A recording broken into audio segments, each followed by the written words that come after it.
You were concealed to be revealed.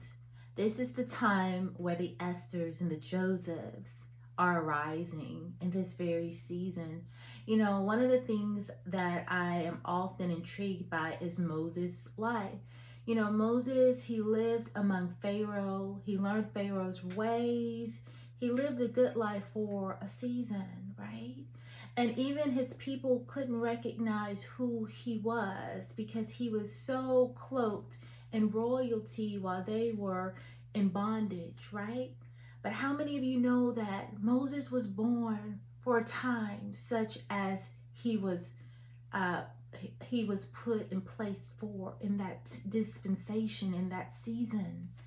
And though they didn't recognize him for who he would one day be, a redeemer of his people, a picture of Christ in so many ways, they would soon find out that Moses had to go through every position, place. He had to be seasoned to be able to do the job that God would call him to do. He had to know Pharaoh's ways. He had to know what it was like to be in the palace, because later on in his life he would be going head to toe with Pharaoh. And a lot of people don't understand. They think that you've had the best of the best, right? They don't understand that every part of your life was designed to be used by the Most High God, right? Every part of our lives, if we submit and surrender to him, he'll take every piece of it and he'll use it for his glory. Hallelujah. Because before the foundations of the world, he already had a plan for you. And this blows people out of the water to think this way, right? Even for myself to think about Jeremiah 29:11, where it says, you know, before the foundations of the world, I formed you. Before you were in your mother's womb, right? So that's why he can say boldly and firmly that I know the plans that I have for you, child of God. Plans to prosper you, plans to give you a hope and a future. And when you trust in God that he is not like man that he should lie, but that he will accomplish everything that he said he would do, you know that you are in good hands, right? So as I'm thinking about Moses, the Lord led me this morning to Queen Esther. She's another story that I just love and I am so intrigued by. But she was another one that was brought to the palace, who was before the king, who was dressed in royal apparel. But there came a point where she had to recognize the people and the plight, what they were going through. And she had to understand that she wasn't just in the palace to live the good life, but the influence that God gave her, she would take that influence and she would save a nation through his power, by his spirit. She would go in before the King of Kings and she would rewrite history for the people of God, for the Jews, right? And so I'm here to tell you that think it not strange, right? When God elevates you, when he gives you more influence, what will you do with it? Will you remain silent, or will you lift your voice like a trumpet? Because, child of God, many of you, God has called to arise and shine for a season so that he can use you for his glory, to lead his people out of bondage into the promised land. Hallelujah. Let's take a look at Esther chapter 4. Because you see, Esther, she was kind of immune to what was going on with her people. She had no idea that this edict had been written, that Haman had gone after the Jews to annihilate them, and that he had sent this message all throughout the province. And the people were wailing, so much so, you know, Mordecai, who was her uncle, came to the king's gate. He didn't go as far as the king's gate, but he began to wail in such a bitter way that the report made it back to Esther. And they said, your uncle, listen, he's out there and he is bittering and wailing. What is up? What's going on, right? And this is what Esther does.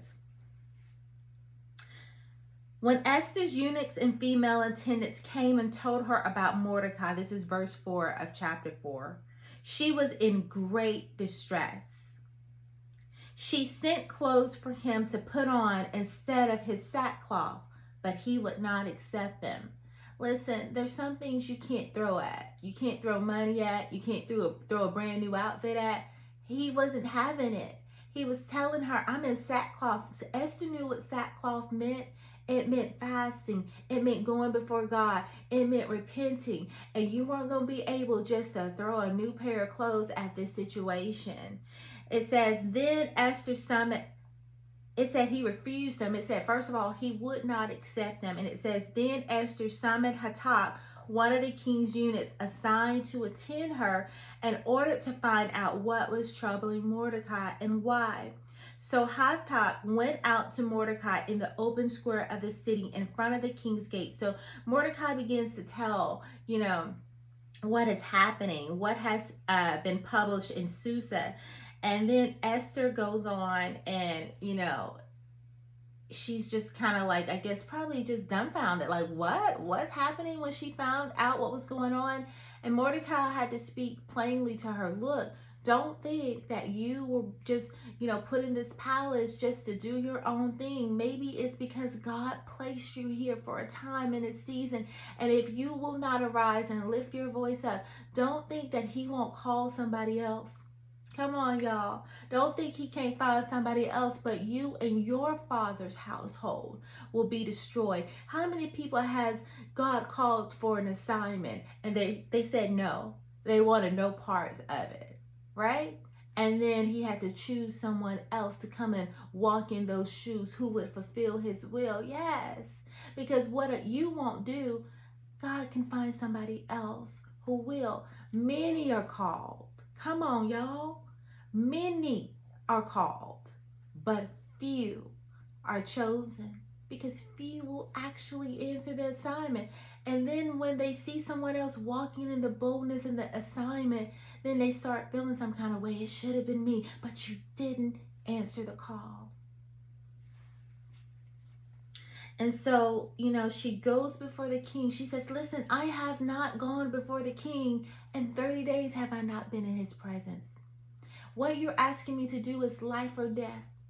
Because if I go before him, he has the power to cut my head off, right? So she tells Mordecai, she gives him an instruction. She says, go tell the people to fast. No food, no water for 3 days. See, they had to partner with Esther.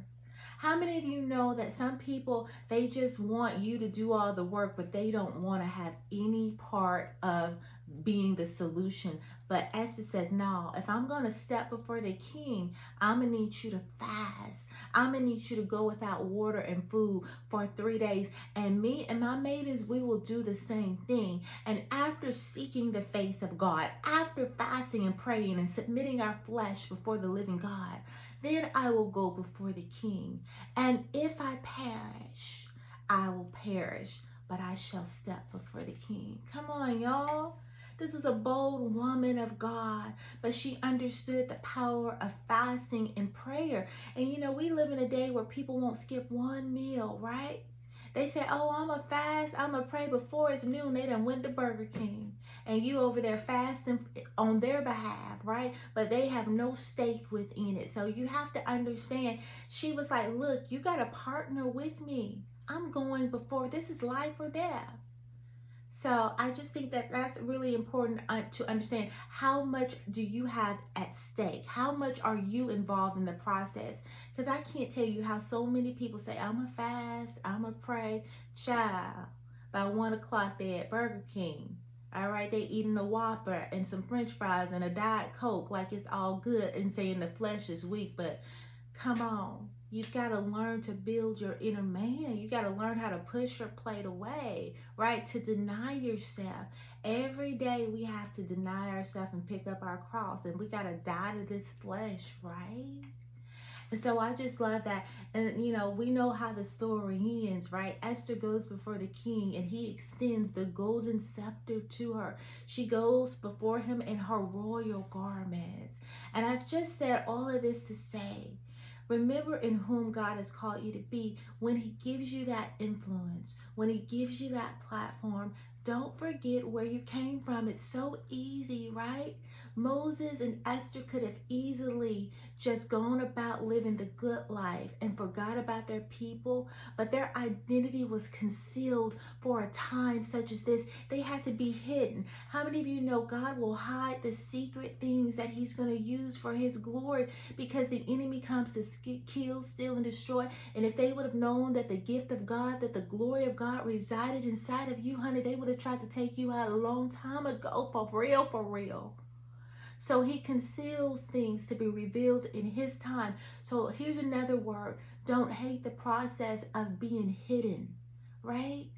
He is preparing you. Don't let someone rush you through the process of being trained and being prepared for a moment where God is going to use you for His glory. Because if you get out there too soon and you're not ready, the enemy hopes you go out there in your own strength. Like Priscilla Shire says, yeah, the enemy hopes you go in your own timing. He hopes you go in your own strength. We have to learn how to be still and wait on the Lord. And when He is ready for us to arise and shine, we've got to be ready to answer that call. We cannot shrink back. So that is the message. Don't shrink back, right? Use your influence. Use everything God gave you for His glory. All right, guys, I love you so much. Happy Monday. I hope that this message really touches your heart. Don't forget to subscribe, share, like the videos, and have a blessed day. And I'll see you soon, God willing.